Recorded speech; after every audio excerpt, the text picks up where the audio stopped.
yeah, so I started going to these events, and the issue that I was having is, like when I walked in these places, I didn't know anyone, but everyone seemed like they were already talking. Like they already knew each other. Like they all came with someone or they all knew someone or whatever. And I would approach people and I'd know pretty quickly, like, okay, this isn't someone that wants to talk to me, someone that like, whatever. And I would just feel really alone, like going from event to event, trying my best to pitch my heart out who I am. And I just always felt like I was doing it wrong, And eventually I run into this guy at this event and we're talking. He tells me how to go to Harvard, all these things. He's around my age. And it was like a Gen Z networking event. We're like, all right, what are you going to the next thing? I said, oh, me and my friends are going to this next event. It's like, all right, cool. We're going to go. So we all go together. And this group really ended up changing my life. One of the kids, no idea, like 2 months later, ended up like getting backed by Visa, raising like $3 million to reinvent the credit card, all these things. Another of the kids, a year later, I ended up living with him at Harvard inside like our iLabs program. I was taking computer science classes there, whatever. And another of the guys, like I do events with now. So it came together full circle. But we're going to these events and I've run into this dude named Isaiah and we really vibe together. And now the group is just growing and growing as we're going to these tech events. And he's like, oh, after this, you got to come to the penthouse. It's like, oh yeah, like let's go to the penthouse, whatever. And he's like, first you got to go to the tech salsa event. I'm like, all right, cool. So I go to the salsa event and I'm salsaing and he's not even there.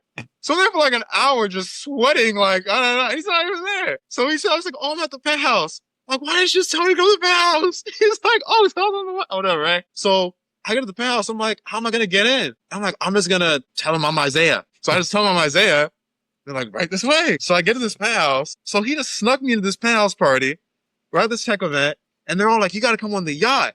I'm like, what yacht? It's the yacht party tomorrow. I'm like, what yacht party? Right? So the next day we go to this yacht party and I managed to sneak into this yacht party by telling them I bought a ticket. I just don't have my cash app on my phone. So they're like, oh, we'll just let you in. And that was the tavern yacht party. And I didn't know any of these people. So I didn't know any of these people. I didn't know anything about anything, right? I'm just meeting people, coming to the city, whatever. And that guy, Isaiah, ended up being my best friend. And going to these events, trying to like meet people, build these connections. When Tech Week ended, I had nothing to do. And I tried this thing called 222, which is this app, which you pay $30 to get set up on like a dinner with 6 other strangers. And afterwards, you guys made it over comedy club, whatever. This is very popular now, right? And I do it. I'm like, man, that was fun, but I can't do this every week. Like, I'm gonna run out of money. Like, right? Like, I'm like trying to budget, whatever. And at first, I thought about doing something in real estate tech because I come from a real estate family. But eventually, I just started thinking about like how I can make friends, how I can meet people. And I started designing something around that. First, it was a hardware. Like, oh, what if people could like tap your shirt and get your information and the AI like sends follow-ups to each other? Like, you're going to remember that guy who said, oh, tap my shirt. You know what I mean? Rather than get my LinkedIn or whatever. And I realized the value wasn't in the hardware. It was in the software of how people end up meeting and getting hooked and addicted to being out in real life. The same way I was addicted to going to these networking events after Tech Week. And it's just slowly over time, like grew into the concept of ArkSphere, the first in-person social media, getting people hooked to real life, the speed that, gets you to stop scrolling. First place in the New York City Impact Cohort Demo Day is Jackson Greene of ArkSphere. Woo! Yeah! Joe's ready to walk out. He has his backpack on, but the world wants to hear from him. Jackson said, I didn't think I'd win. Thank you all. Download ARK by ArkSphere on the App Store. And if you're cool, you can walk up to me after you get the QR games. Thank you, Aurora. Thank you, Jackson. Thank you for go out there and network. Welcome to Pivot Point Strategy for Change. I'm Nik Michael. In this episode, I sit down with someone who has lived through a moment, a decision, a rupture, a quiet internal shift that changed the entire direction of their life. We look underneath the resume, underneath the pitch deck, underneath the highlight reel to find the human moment that made all of it possible. My guest today is Jackson Greene, founder of ARK, also known as ArkSphere, a platform reimagining how people connect before they ever walk into a room together. In just 30 days, ARK grew to 35,000 members. Jackson won the pitch at Propel Earth's New York City Impact Demo Night. He taught himself to code. He's raising $1.5 million. On paper, this looks like a fast-moving founder story. But underneath that story is a young man who left home with no home to go to, who was recovering from an accident that shook his sense of his own manhood, who nearly lost his best friend to suicide, and who built a fashion line for psychiatric patients before he ever built an app. Jackson's pivot point wasn't a strategy meeting, it was survival, and then it was purpose. What draws me to this conversation isn't just the entrepreneurship story, though that's compelling on its own. It's what sits underneath it, the awareness cycle that had to complete before action was even possible. Contact before change, feeling it before thinking it, before doing anything about it. Today, we're going to trace that arc together, from Georgia to New York City, from crisis to community, from a young man who didn't feel ready to a founder building the very thing he once needed himself. We'll talk about early adversity and what it teaches a person about self-reliance. We'll talk about the leap to New York, not as a career move, but as an identity move. And we'll talk about what it means to build a company as a young founder, when the world is still deciding whether to take you seriously. Jackson, welcome to Pivot Point Strategy for Change. I'm very excited, as you know, to have this conversation with you. Wow, I never heard someone describe me like that. That was like out of the movies. Well, look, what strikes me about your story is the speed of it, everything about it, and you in particular. But what I want to start off with, really, is what was Jackson like growing up? And tell us a little bit about your story. Growing up, I was an artist all my life. Since I was a little kid, I used to draw all day long. My mom would go to Goodwill and grab these VHS tapes back when everyone would use VHS. And she would put on like the 90s Spider-Man, like cartoons. And I remember just staying up all night and watching them and drawing Spider-Man every day, and her putting on Michael Jackson. And it was like the only entertainer that I really felt like, oh, I looked like, you know, he had my name. So every day I would practice and I'd learn all of his moves. I had like his clothes. I was always just like a really creative young kid, just always making stories, art, dancing. Yeah, I was an interesting kid. That is so awesome to hear. When I hear, I love hearing about people's, if you want to say, origin story. So growing up, it must have been a very different experience for you. And that creativity you carry with you. So you continued on with that. So adversity, you've been through a significant amount. Here on Pivot Point, we like to talk about that moment of awareness. It might have been emotional. It might have been a cognitive or physical one. What was it for you that you want to share with listeners? The adversity I've been through. Do you mean in my like younger years, my adult life? At any point that you'd like to share, if it had an impact on you and the direction you came to form ARK, or whatever strikes you most. I think that a big adversity I faced was my car accident. So I've been running my fashion company for a couple years or so at that point, and I was sitting at a red light, and then this much larger truck came. I was in a Prius and smashed the back of me, and it folded the car in half.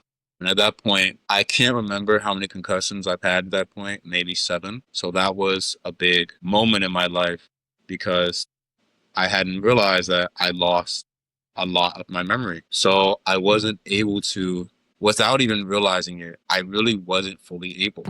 Like I wasn't able to run my business the way I used to.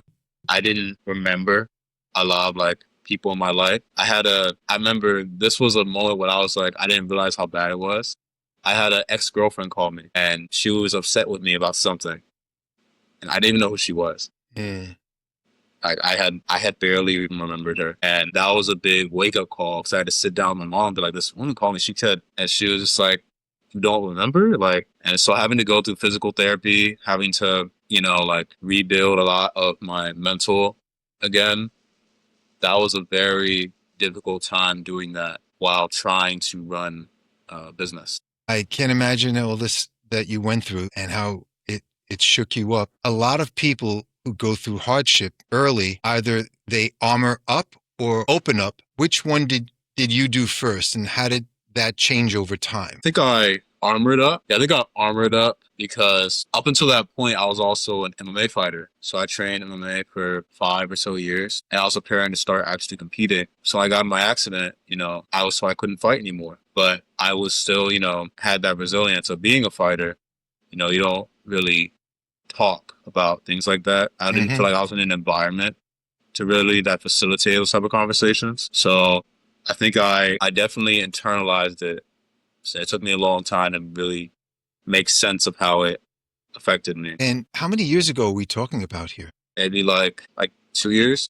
Okay, so it essentially wasn't that long ago. Yeah. What did you have to, from that period of your life, you had to probably actively learn and unlearn certain things to continue going. What was that for you? Good question. Well, I had to learn how to identify a problem, like when you're given an issue, you have to break it down in order to compartmentalize it and execute on achieving it, like execute on it going away, right? But when you have a problem, like your body doesn't work the way it used to, your mind is cloudy and you don't have like the energy you used to, nothing feels right.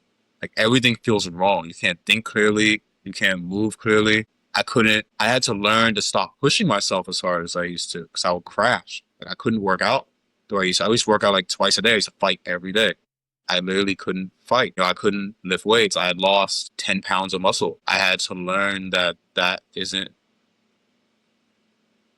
was not like a bad thing, that I had to be willing to let go of some things I had in order to go to the next phase of my life. I had to learn to take things as a lesson. Yeah, that was the biggest thing that I had to unlearn. I had to unlearn my routine and how hard I pushed myself and relearn how to approach solving a problem now that my mind and body weren't able to work the way they used to. So I just love the way you put that. And I like the way you phrased it and you took your time and took a moment to really describe it, because I could only imagine what you were accustomed to as being involved in MMA. My background is in Taekwondo. So to push yourself, and I used to do tournaments, competitions all the time, you have to ignore a lot of pain or a lot of discomfort, and you have to push yourself a lot. It sounds like you really needed to make those adjustments. How was it for you to make those adjustments? It was hard. Yeah. Yeah, this is the essence of who you are, and I think that's what contributes honestly to your success now. Yeah, it was hard making those adjustments, but it was one of those. There's this show I used to watch, I still watch, it's called Naruto, and I absolutely love it. And there's this character who the characters like get his name's Sasuke, he gets these powers from his eyes, right? And the only way for his like power to awaken is he has to go through so much trauma that it awakens.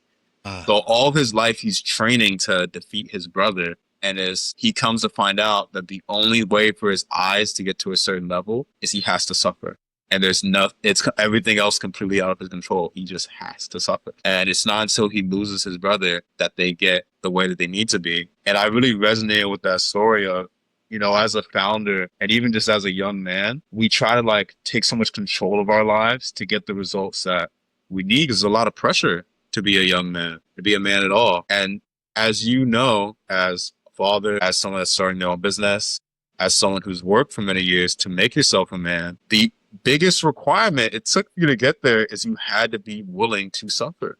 It's no shortcuts. So I think that was definitely something like there was nothing I could have done to make that time better. I just had to be willing to get there. Yes, I like the way you put that. And what you're referring to also is embracing what was happening for you, not withdraw or reject it or act out against it, but acknowledge. And the best way to put it is to accept it. Because if you stay in denial, if you stay in anger or get depressed over it or start bargaining those stages of loss and death and dying, that whole why me, why did this happen? This is terrible for me. Woe is me. You can't get to that acceptance stage. So that's a true peace that's hard for many to embrace at a young age. Yet you were able to do that. So when you look back at that younger version of yourself, what did he believe he needed to survive that maybe wasn't true anymore? What did he believe he needed to survive that maybe wasn't true anymore? What do you mean? Could you rephrase the question? Yeah. When you look back at your younger self, what did your younger self believe he needed to do to survive that maybe isn't true anymore? Okay. Take a moment. Well, I think that when I think of the younger version of me who was going through all that, I had friends to call, and I had people I may have been dating or family or whatever. And, you know, when you go through something, you want to talk to people about it. You want to express it. You want to lean on your community. And I really thought that I needed that. So, like, I may have been willing to compromise some things within myself, or things I knew were right or whatever, so that I didn't have to be alone to go through some of these things. But that's not true anymore. I actually love my me time. And no one that I had been friends with in Georgia or was really close to there, I have no contact with any of them anymore when I came to New York. And that was very hard for me. And now I see that I had to let it go. Like I had to, like I couldn't have grown unless I shed my skin almost. So Right. being able to learn to be like an adult and not have that like emotional attachment to people being in your life, I think that's something that I don't think I felt at, 19, 18 years old. I've heard you say that you had to let go of your family and your resentment in order to move forward. Are those two things connected for you, or were they separate battles? I think that those were connected. There was a point even when I came to like when I was going through my recovery, I realized I was like, man, I need to move out the house. Like I need to go. And I had no idea how I was going to go. And every option that seemed to move out the house seemed like I had to receive or accept help through family. And when I ended up moving to New York and I, started having whatever, there was a point where I decided I didn't want to be in contact with my family. And me going through that and me having to be like more responsible for myself, it was real character development for me and learning how to be an adult. And by the time I was in contact with my family again, I was able to have a much stronger relationship with them because I was a man now, and I was able to accept and make sense of how it affected me, whatever, like me no longer being a child. And I was able to appreciate things I wasn't able to see before. So I think that's just a part of growing up though. Yeah, no, well said. I'm excited to ask this and to hear really your response. That awareness that you had, was it an emotional one? Was it a thought? Was it cognitive to make that move? Like when did you have that awareness that it's time to make a move? Because something was pushing you or compelling you. I don't entirely remember.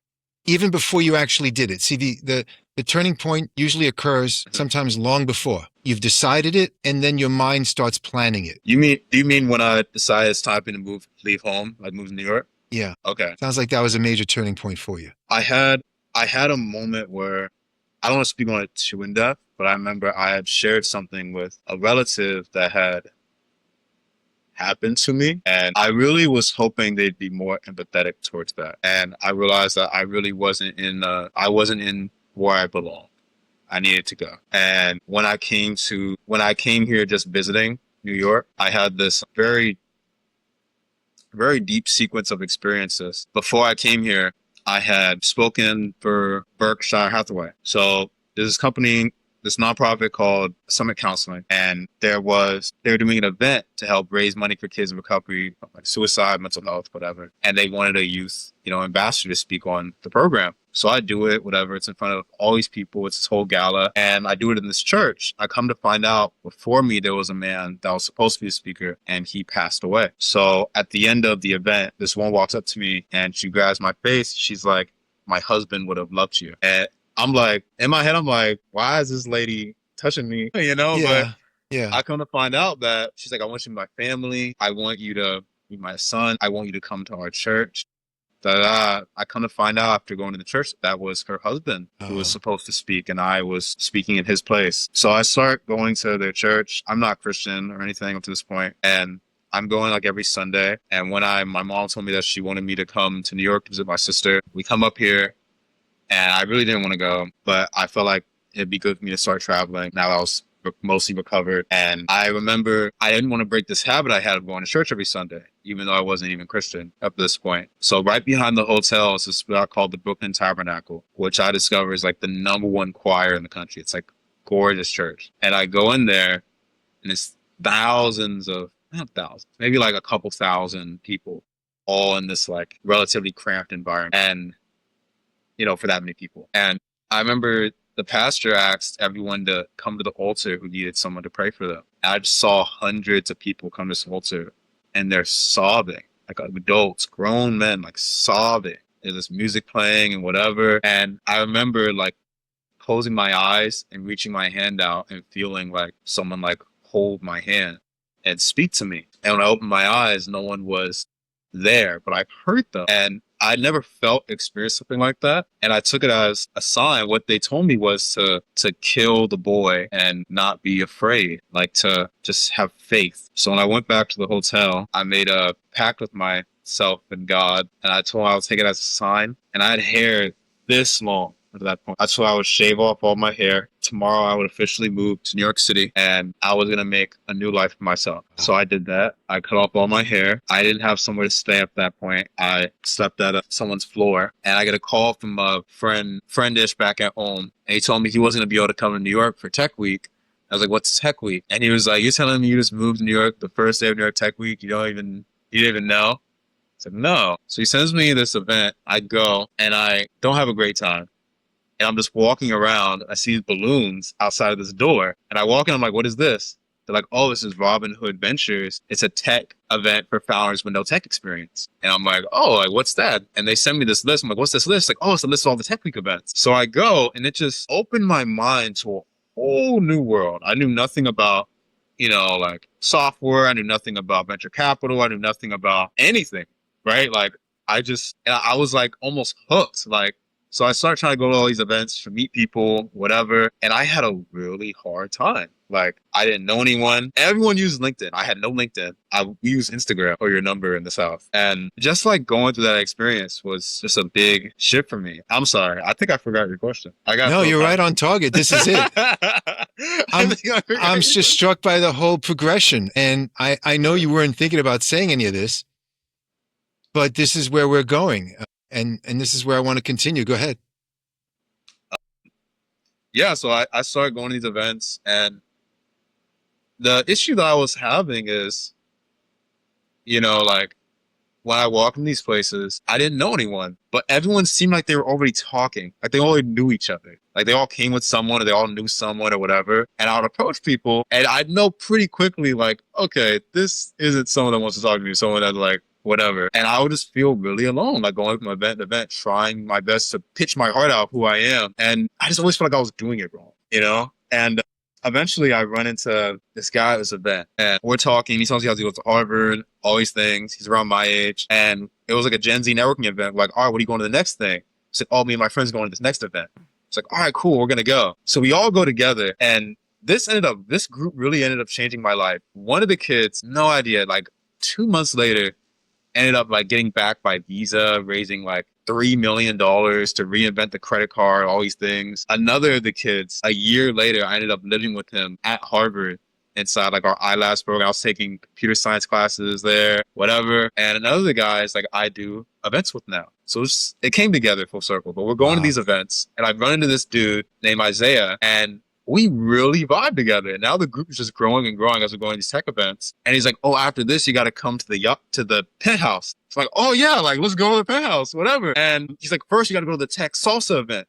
I'm like, all right, cool. So I go to the salsa event and I'm salsaing and he's not even there.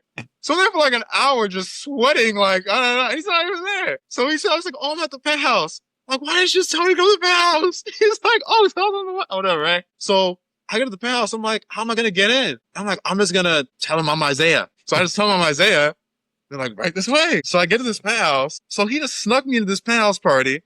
We're at this tech event. And they're all like, you got to come on the yacht. I'm like, what yacht? It's the yacht party tomorrow. I'm like, what yacht party? Right? So the next day we go to this yacht party. And I managed to sneak into this yacht party by telling them I bought a ticket. I just don't have my cash app, my phone. So they're like, oh, we'll just let you in. And that was the Tavern yacht party. And I didn't know any of these people. So I didn't know any of these people. I didn't know anything about anything, right? I'm just meeting people, coming to the city, whatever. And that guy, Isaiah, ended up being my best friend. And going to these events, trying to like meet people, build these connections. When Tech Week ended, I had nothing to do. And I tried this thing called 222. which is this app which you pay $30 to get set up on like a dinner with 6 other strangers. And afterwards, you guys made it over comedy club, whatever. This is very popular now, right? And I do it. I'm like, man, that was fun, but I can't I can't do this every week. Like, I'm gonna run out of money. Like, right? Like, I'm like trying to budget, whatever. And at first, I thought about doing something in real estate tech because I come from a real estate family. But eventually, I just started thinking about like how I can make friends, how I can meet people. And I started designing something around that. First, it was a hardware. Like, oh, what if people could like tap your shirt and get your information, and the AI like sends follow-ups to each other? Like, you're gonna remember that guy who said, "Oh, tap my shirt," you know what I mean, rather than get my LinkedIn or whatever. And I realized the value wasn't in the hardware; it was in the software, Right. of how people end up meeting and getting hooked and addicted to being out in real life. The same way I was addicted to going to these networking events after Tech Week, and it's just slowly over time like grew into the concept of ArkSphere, the first in-person social media, getting people hooked to real life, the speed that, gets you to stop scrolling.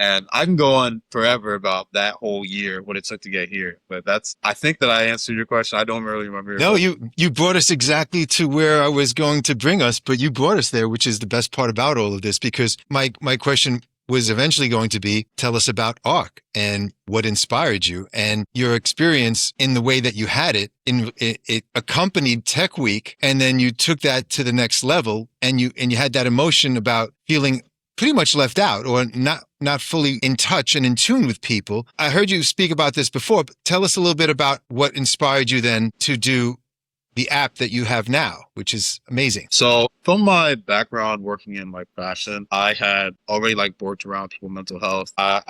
You alluded to it earlier of me. I nearly lost my best friend to suicide when I was during COVID. So I was around 15 or so. And I wanted to she had gone back and forth to the mental hospital multiple times. I don't even remember the number. And I asked her at one point, like, why do you keep going back if you're just going to go back again? Right? Like, what is it doing for you? And she had told me, like, when I come home, it feels like there's no one waiting for me.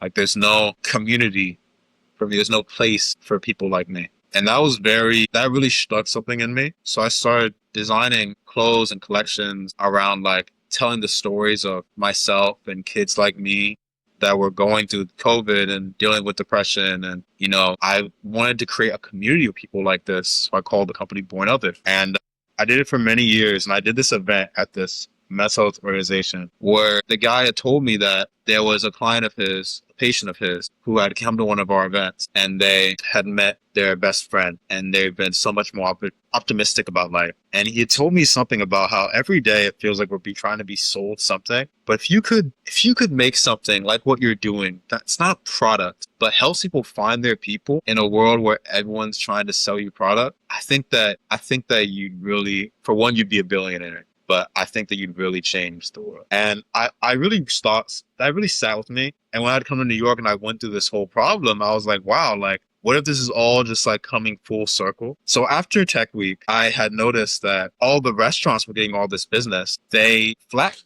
from after Tech Week. So they weren't having the same traffic of people. So I'd come to one of them and was like, hey, if I could bring you, say, 100 customers on like a weekday, like a Tuesday or something, what would that mean for your business? And they're like, that would mean a lot for my business. It would mean whatever, right? So I'd ask, like, how do you currently do your marketing? They're like, oh, we spend a little bit on Meta. We have a social media person. So we would just post things, hoping one will go viral. And they'd spend money on ads. And that's the only way that like in-person businesses know what to do. But they don't really expect money to come out of it. But it's just the only thing they know how to do. So I told them, if I could do this event with you, let me bring out my audience, demo my idea of how we're going to try to connect people more in person. I barely knew what it was going to be. And cross promote with me that we're going to be doing these together. So I did it. We brought a big crowd. I demoed the product. I made a pitch deck. I threw together. And that was the first event me and Stefan did, actually. Wow. It was supposed to be a comedy show night for founders and investors. And we had comedians come out. We did a demo, whatever. And eventually I was just doing it like every week, like constantly, like with different people, different restaurants, different places. And I had grown like a wait list of people signing up to them to, cross promoting with different hosts, whatever.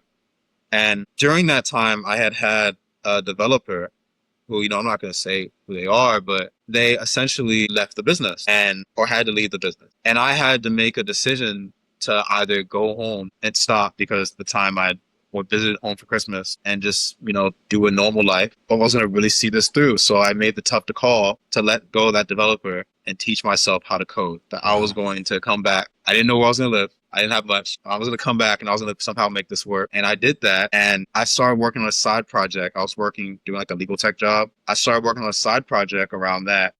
And my boy had told me, if you come bring me as your co-founder, it's my boy from Harvard, you can come and live with me on campus. And I was like, okay, that's what I'm going to do, which you're not allowed to do. But I had come out there and I stayed there for maybe a couple of weeks, and I really needed that to like save my money a little bit, whatever. And I learned so much about software, going to their classes. I learned so much about like the way people thought, because when I was there, I felt so uncomfortable. Like everywhere I went, everyone was like, why do you have a tattoo on your neck? What year are you? Yeah. Whatever. Like everyone was always sizing me up. Yeah. Like I just felt so out of place. And I even told someone that like, I feel like being here, like I really don't belong here. And they had told me, well, it's because you don't. Like I resonated more with and felt more comfortable with the cafeteria workers and the people cleaning up the space than I did the other people my age there. And it made me think about, I wonder what, Mark Zuckerberg was thinking when he was here designing a social network to try to like get everyone to know what each other were up to or whatever. Did you have something else you wanted to stop me? No, because this is exactly the place to go, because what I was going to say is there's part of you that broke through all of those barriers and those those preconceived notions. When someone meets someone, they're very judgmental, and they may make these off-the-cuff, spontaneous judgments about someone without getting to know them. Yet you still broke through all of that and didn't let that bring you down. Where did that come from? How did you do that? Where did you learn that, or how did you manage? I felt like something that was different from me to everyone else on campus is majority of them had families that would support them, like that could really take care of them. And also like they had their degrees, their education, their network to fall back on. I didn't think I really had any of that. I was sleeping on a couch with a suitcase, and that was all I had to my name. So like I felt like no matter where I went, I still was dealing with this problem. So there's no one else in the world that could care about this more than me. It's the way that I guess I told myself. And if I'm not successful doing this, there's nothing else I'm more qualified to do. So I felt like I had no choice but to do this after a certain point. And anytime I try to do something else, like side jobs or whatever, or like it all would just lead me back to feeling more lonely and trying to find things that would make me feel less lonely, and right back to ArkSphere, right? So like I couldn't escape it, I guess. That's exactly it. So you broke through all those preconceived notions people had. You didn't succumb to the emotions of bringing yourself down. You ignored that. Your resilience, what you've learned in your martial arts, pushed you through. You recognized this is where I belong. As far as my drive is to connect and to connect people. So tell us about ARK now, and how this emotion and this thought and this concept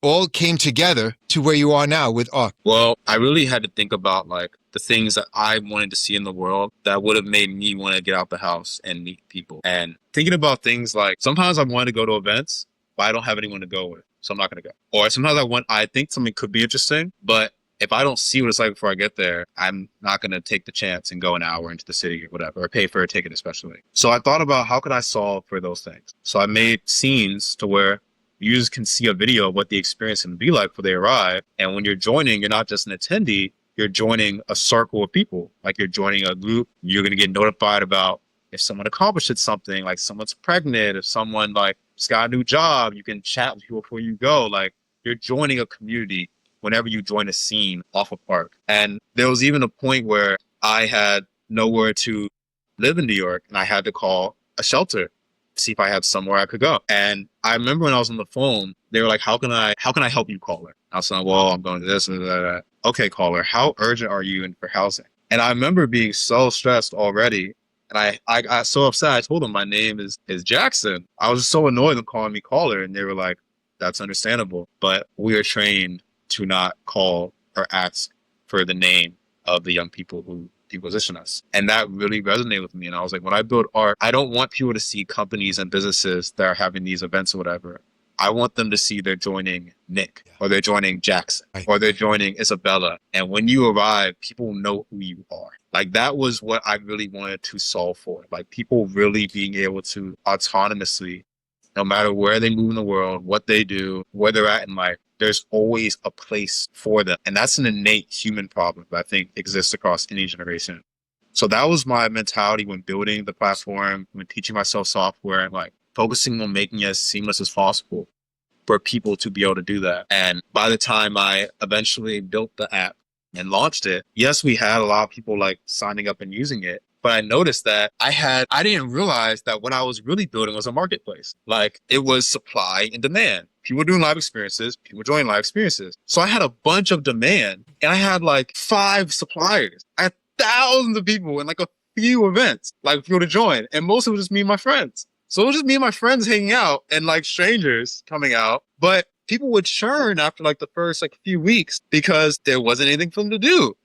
And I completely rethought about my business, and I realized that my flywheel is in people that are putting together these communities and live experiences and empowering them so that they can bring their people, and my people always have something to do. So when I reframed that and I had to bring on help, I brought on this guy who was a solution engineer over at Salesforce. And we're like, we're going to reimagine. This is what we're focused on, reimagining customer relations and marketing purely to live experiences. No more we have to like pay for a CRM, where you have to like create all these flyers, post across a bunch of social medias. And like, instead, why can't you just talk to ARK and say, ARK, I have this vision. I want to bring together founders and investors over at whatever place. I don't know how I'm going to do it, but can you help me? And ARK will be like, well, okay, who do you currently have? Who are you trying to reach? When are you trying to do it? It'll create the event for you. It'll handle the posting for you. It'll look at whoever's in your database, and it'll look at every person as an individual. It won't say, come to Founder Investors Night. It'll look at your page and see you're Nik, because it can look on your LinkedIn. You do interviews. You're trying to meet with founders. You're trying to get people's stories told. It'll say, hey, Nik, there's 8 founders who haven't done any media up until this point. Would you like me to connect you with them so you can meet them at whatever place? And every person will have an individual outreach for them actually going to live experiences. So that's where like our mind completely shifted. Like, if we empower people putting live experiences to make it so much easier for them, they're going to convert their people more. And those people are eventually going to feel more empowered to create their own live experiences. And that's how we go from 35,000 people to 10 million, 100 million, a billion people. So no matter where you go in the world, there's always a community you can join that could change your life when you're looking for somewhere to live, when you're looking for a new job, if you're looking for, you know, a co-founder, if you're looking for whatever.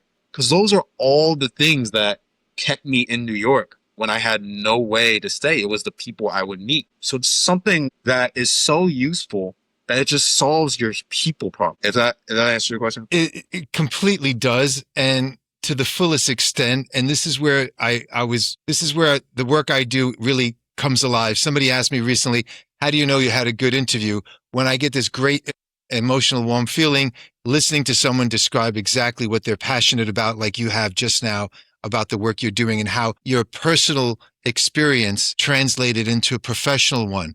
The emotions that you were experiencing, if I can put it this way, you saw a need to fill for yourself that was missing out there in the world, wanting to connect and belong, feeling alone or not connected. And yet you took it to the next level here. And now you're raising $1.5 million. What does that number represent to you beyond just the business math? Well, I've committed to doing this. Like, I think that God gave me a mission that ever since I almost lost my friend, that I'm meant to be a bridge for people who are addicted to social media and they're trying to build a new life for themselves. They're trying to find their people. That is who I think I'm supposed to serve. I think that the last generation of social media was centered around trying to keep people entertained. And I think that my mission is trying to get people to really connect in a way that hasn't been done before.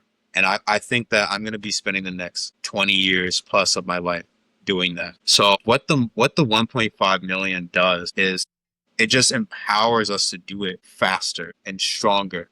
Because everything I described to you, like, I was almost late to this call because I was just mapping out like the things that I'm going to have to build to do this. And I'm going to have to call people and tell them, here's why you should be doing this to me. And I have no money or anything to give you. And whether or not they say yes, I'm still going to build it. And I'm a firm believer that if I'm still doing this after 15 years of living the way I'm currently living, I live in the exact same place, eat the exact same foods, and am solving the exact same problem.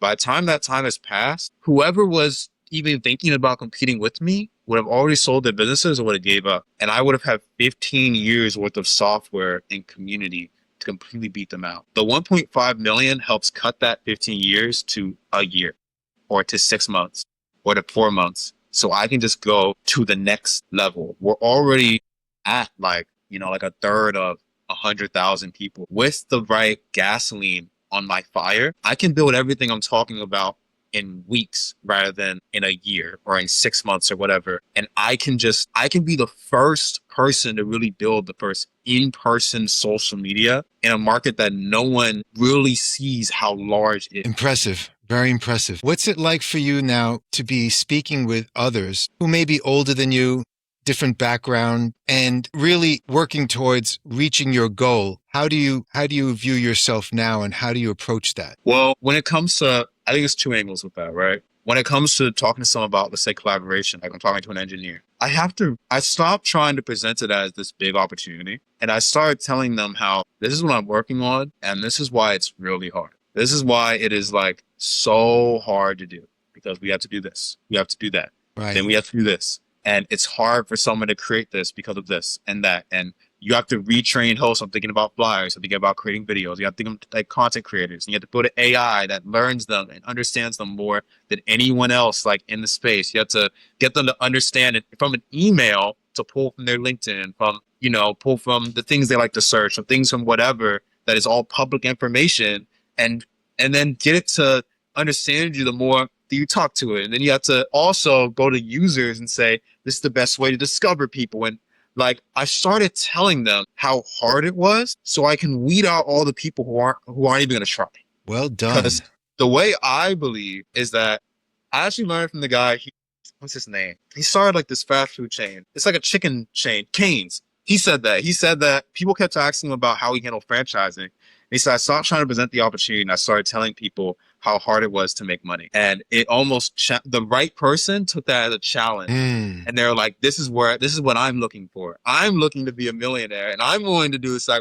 He started targeting speaking as though he knew that person would be like, well, how hard could it really be? Right? So that's where I've shifted because I'm already like that. I have to start talking to people about, this is one of the hardest problems in the world to solve for. So you have to be someone that wants to be remembered for solving one of the hardest problems humanity is dealing with, which is connection, loneliness, anywhere in the world. So the people that I onboard are going to be people that are so excited for that problem. And the challenge with that is that a lot of the people most qualified to do it are getting paid $250,000 a year, or 30-something years old. They have relationships, they have families, they want to go to the gym, they have all these things. And there's no logical way for me to tell them that that is all beautiful. You have to love this more, honestly. You have to love it so much it consumes you. Like, that's what it's going to take for me to get to the position that I need to get. Either people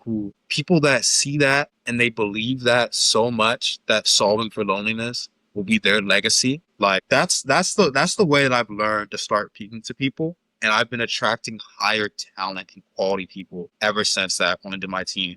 And I also have accepted that people are going to come and go. And that's okay. But the one thing that's consistent is I'm still here, and the product and the community is always going to be growing as long as I have that urgency. It certainly comes true. I just love the way you put it all together.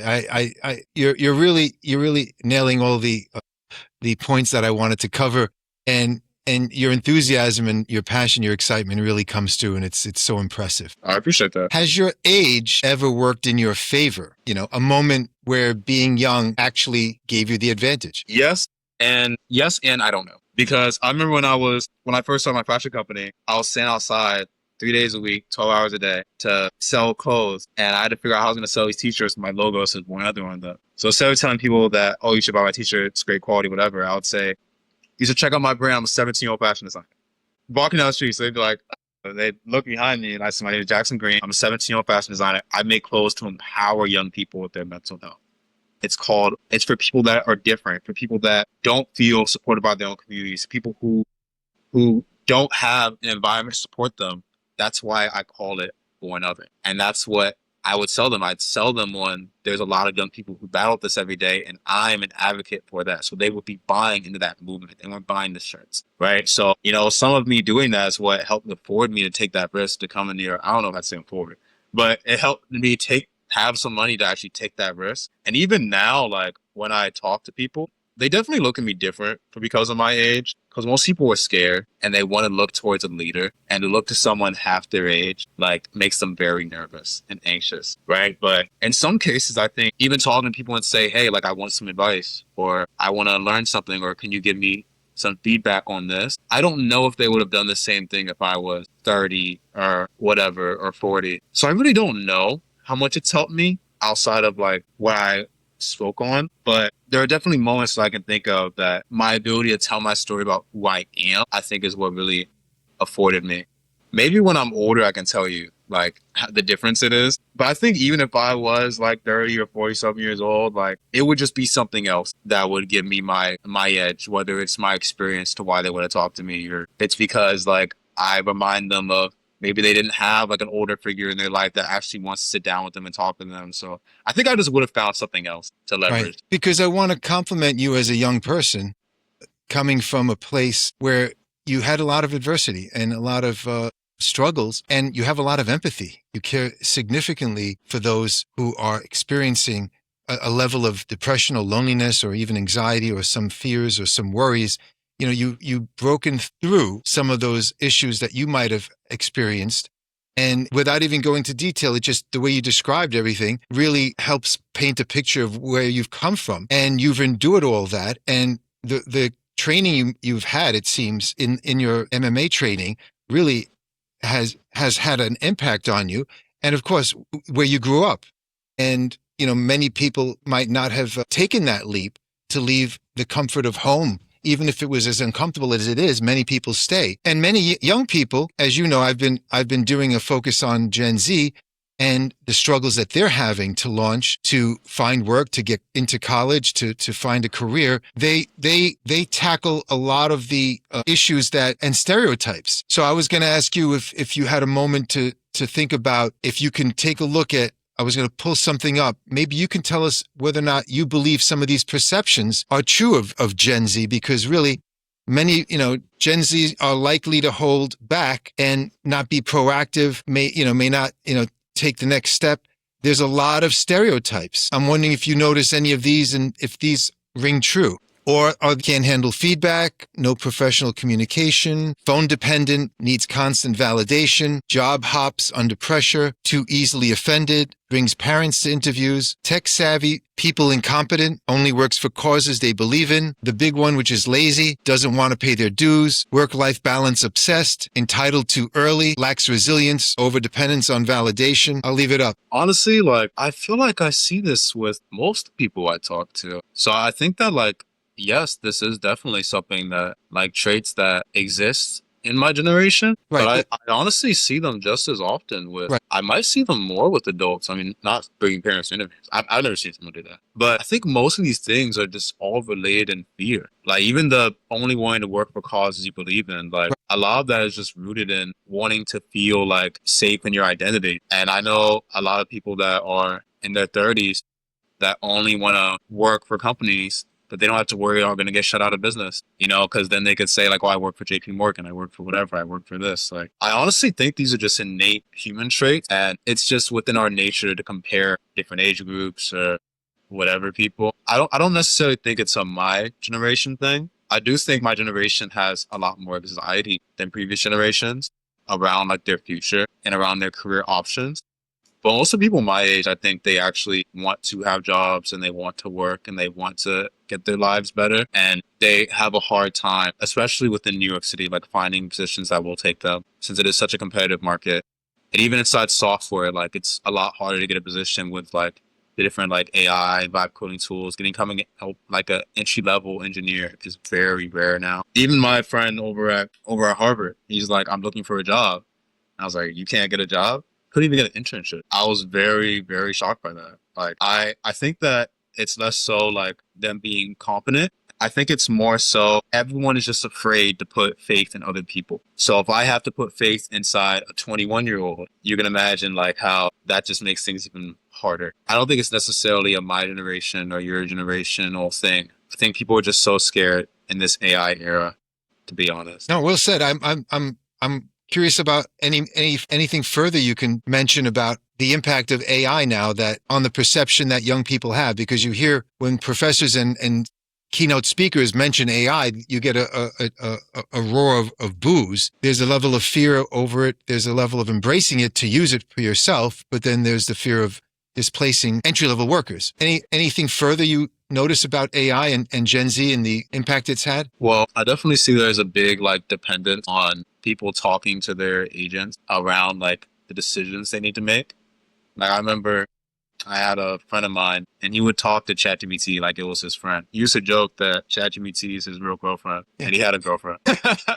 He used to joke that ChatGPT is the father that he never had. And we used to laugh at him for that because sometimes we would get into fights and arguments and he'd come back and he'd be like, all right, so I talked to Chat. And I think that it almost feeds to a degree in like when you have so much access to information, you have so much more anxiety about making the wrong decision, right? So I think that that is a way that has affected young people inside within the negative light, but in the positive light, it's empowered people that come from non-traditional backgrounds like myself to learn software, to learn about technology, to learn about venture capital, to learn about investment, to be able to know how to present ourselves inside professional environments, to talk through problems that we can't through therapy or through family or friends. Or like, I think that within the short term, it has more benefits than it does not. In the long term, I think it's up to other generations. It's up to other generations to see like how they're going to use or enable AI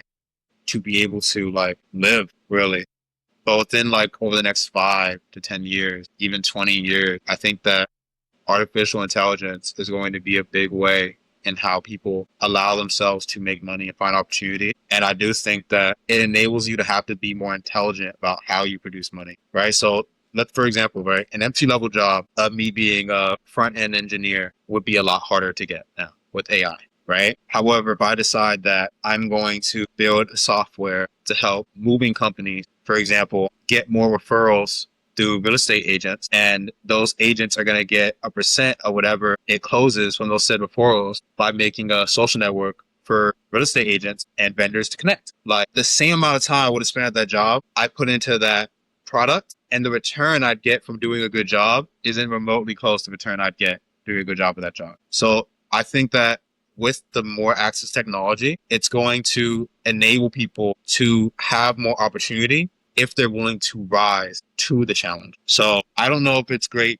for everyone, but for the people that are willing to go out and really kill, they're going to be enabled in ways that they weren't the previous generation. I just love the way you put it, just directly to the point. And it's inspiring because there's a lot of people who are discouraged and succumbing to the AI fear. And that's what I end up seeing, the anxiety, the overreaction, the cognitive distortions that they might have about how gloom and doom is coming, and the fear of stepping forward and leaping to the next level and taking a chance and taking a risk, which is what you've done. Jackson, before we wrap up, I just want to compliment you and the work that you've done, and thank you for coming on the show and being this open. What you've built with ARK isn't just a business story. It's what happens when someone takes real adversity, a leap with no safety net, and turns it into something other people now use to feel less alone before they even walk in the door. That's not strategy, that's lived experience made useful for other people. And I'm genuinely impressed with what you've built, and even more with who you've had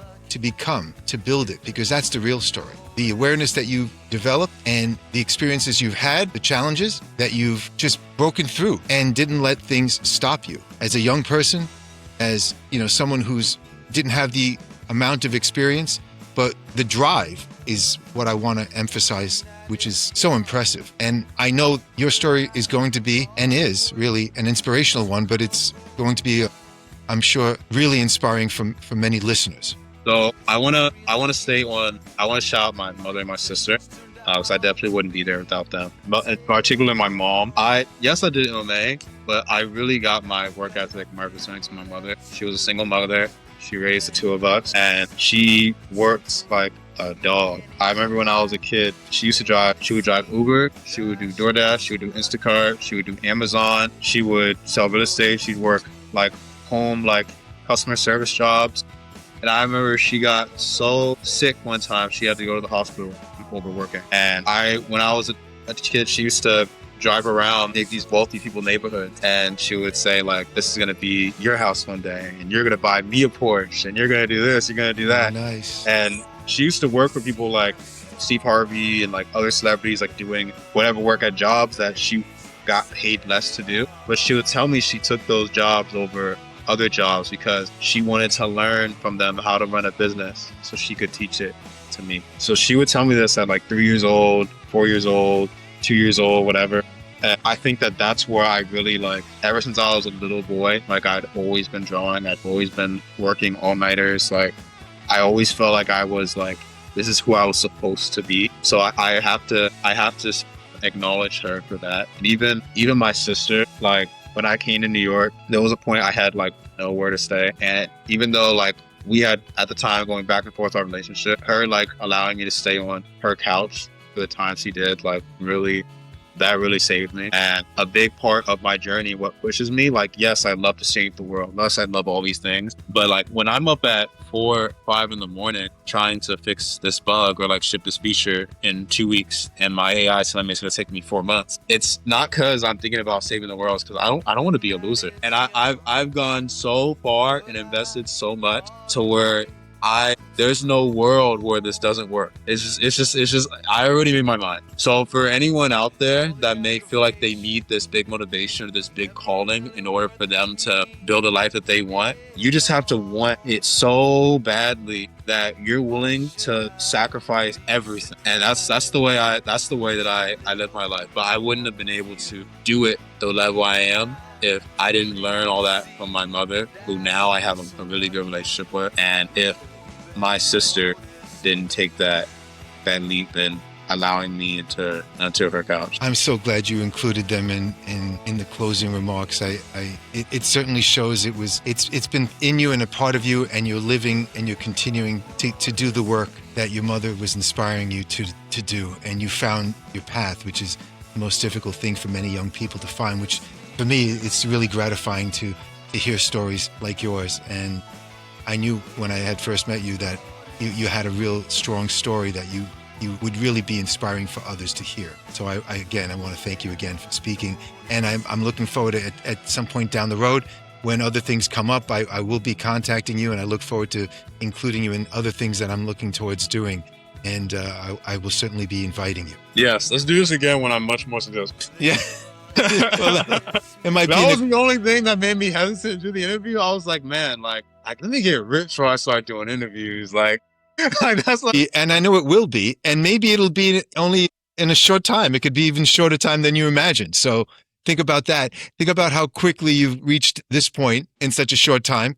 And, I've been doing the work I've been doing as a clinician for over 30 years, and I'll continue to do this, which is another aspect of the work, which is, listening to people. And now I enjoy this part of the work, which is presenting it to the world. So this fulfills a part of what my mission is nowadays. So this is wonderful to have you be a part of Pivot Point and to share your story. And I thank you again. Well, I appreciate it. I had a great time. Great. And I look forward to speaking to you soon. I'm going to close here. Let me just end with the one question I like to ask everyone at the end of every episode. Think about it. What's your pivot point? What's your pivot point?